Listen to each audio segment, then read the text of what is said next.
السلام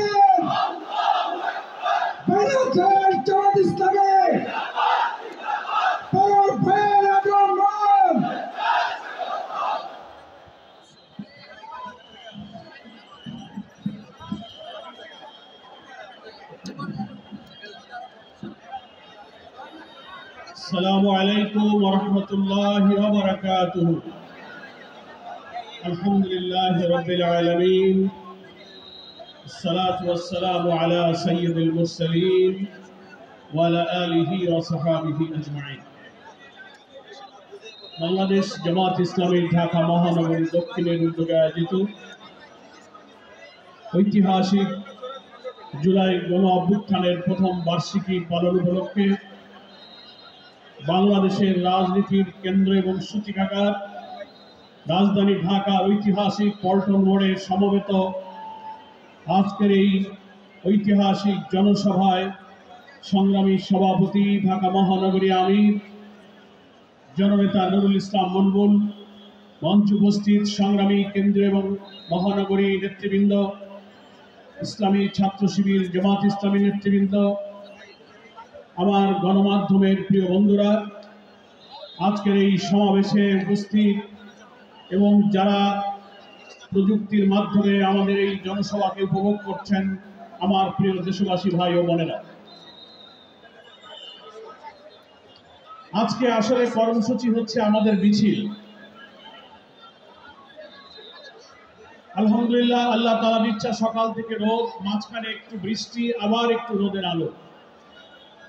আল্লাহ তাআলা একটা মিক্সচার আবহাওয়া দিয়েছেন, নাকি বলেন? আপনারা ক্লান্ত হননি তো? খুব সংক্ষেপে দু চারটি কথা বলে আমরা মিছিলে যাব ইনশাআল্লাহ। আপনারা সবাই যদি যান তাহলে আমি মিছিলের সামনে থাকবো। সবাই মিছিলে যাবেন? ঠিক আছে, ইনশাআল্লাহ আমিও থাকবো। আমাদের পয়লা কথা বলব, আমি সকালে ভাবছিলাম যে আজকে ঐতিহাসিক 5ই আগস্ট 2025,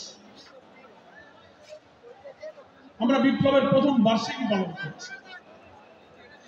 কিন্তু গত বছর অর্থাৎ 2024-এর এই 5ই আগস্টের সকাল, তখন আমাদের মনে পড়ছিল রাজধানী ঢাকার সারা বাংলাদেশ কোটি কোটি মানুষের উত্তাল আন্দোলনে অগ্নিগর্ভ হয়ে উঠেছিল। আমার মনে আছে, আমি ডক্টর আব্দুল মোহাম্মদ তাহের সহ অনেক জামাতের নেতৃবৃন্দ সেই দিন আমরা ঢাকার কেন্দ্রীয় কারাগারে আটক ছিলাম। কারাগার থেকে খবর পাচ্ছিলাম আগস্টের প্রথম দিনগুলো 1, 2, 3, 4, 5 কারাগারের কর্তৃপক্ষ যারা প্রতিদিন গ্রেফতার হয়ে ভেতরে যাচ্ছিল, রিমান্ডে যাচ্ছিল, তাদের কাছে শুনছিলাম যে কোনো মুহূর্তে একটা ঘটনা বাংলাদেশে ঘটে যাবে। কোটি কোটি মানুষ আন্দোলনে ঝাঁপিয়ে পড়ছে। রাজধানীর প্রবেশ মুখ দিয়ে সারা দেশের লক্ষ লক্ষ মানুষ শেখ হাসিনার ষড়যন্ত্রের কেন্দ্র গণভবনের দিকে ছুটে চলেছে। আমরা এগুলো শুনে টেলিভিশনের সামনে অপেক্ষা করছিলাম। কিন্তু আজকে 1 বছর পর মনে পড়ে টেলিভিশনের দৃশ্য, ভিডিওগুলো, ডকুমেন্টারিগুলো, ছবিগুলো দেখে আবু সাইদ মুক্ত কিভাবে গুলির পর গুলি দেখে দাঁড়িয়ে থেকে হাতটা চারিদিকে চুলে নিয়ে ঘুরে পড়েছিল। সাইদ মুক্ত যদি বেঁচে থাকতো আজকের বিপ্লবের প্রথম বার্ষিকী দেখে সে আজকে আনন্দ উদযাপন করত। 5ই আগস্টের সূর্য উদয় হয়েছে বাংলাদেশে একটা আনন্দ উজ্জ্বল, একটা চমৎকার পরিবেশে। কিন্তু আবু সাইদ মুগ্ধরা নেই। পুলিশের এপিসি কারের থেকে গুলি করে নির্মমভাবে হত্যা করে যে লাশ ফেলে দেওয়া হয়েছে এখানে, সেও বেঁচে থাকছে আজকের এই উৎসবে শরীর হতো। হেলিকপ্টার থেকে গুলি করে শিশু সহ যে মানুষদের হত্যা করা হয়েছিল, নিহত লাশগুলো পুড়িয়ে আগুনে ছাই করা হয়েছিল, আজকের এই বিজয়ের বার্ষিকীতে সেই সব নির্মম নিষ্ঠুরতার সত্তর জুলাই যোদ্ধাদেরকে আমরা গভীর শ্রদ্ধার সাথে স্মরণ করছি। হাজার হাজার ছাত্র ছাত্রী, নারী পুরুষ, শিশু, হকার, দিনমজুর, ভুটে মজুর, কলির হকার যারা আহত হয়ে কাতরাচ্ছে, কেউ বিদেশে, কোনো চোখ নাই, মাথার বাবুজ নাই, হাত নাই, পা নাই। আমরা যখন ডাকি স্টেশনে করে এক পা ঘুরাতে ঘোরাতে আমাদের মাঝে এসে শহীদের পিতা মাতার কান্নায় আমরা কোনো সান্ত্বনা দিতে পারি না।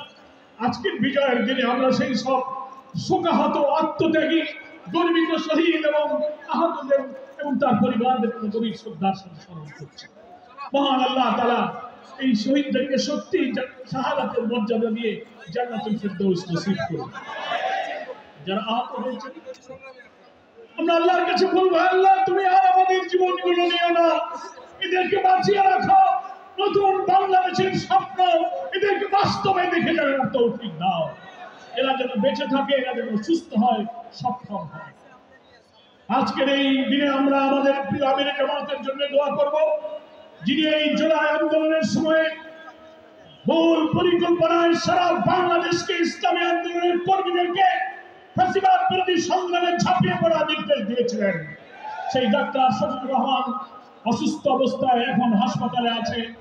দেশের এবং প্রবাসের কোটি কোটি মানুষ তার জন্য দোয়া করেছেন, অস্ত্রসিক্ত হয়েছেন। আমরা আমাদের রবের কাছে প্রাণ ভরে শুকরিয়া জানাই।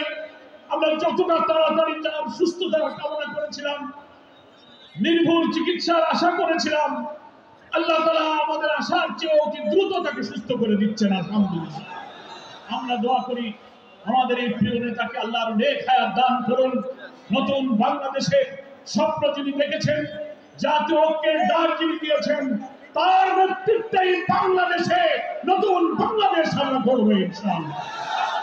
প্রিয় ভাইরা আমার, শফিকুল ইসলাম মাসুদ ভাই বলেছেন এই মিটিং শুধু আমরা করছি না, আজকে সারা বাংলাদেশের রাজধানী ঢাকা, জেলা, শহর, নগরে, বন্দরে, উপজেলায় মিছিলে মিছিলে কোটি মানুষ স্লোগানে স্লোগানে মুখরিত করেছে।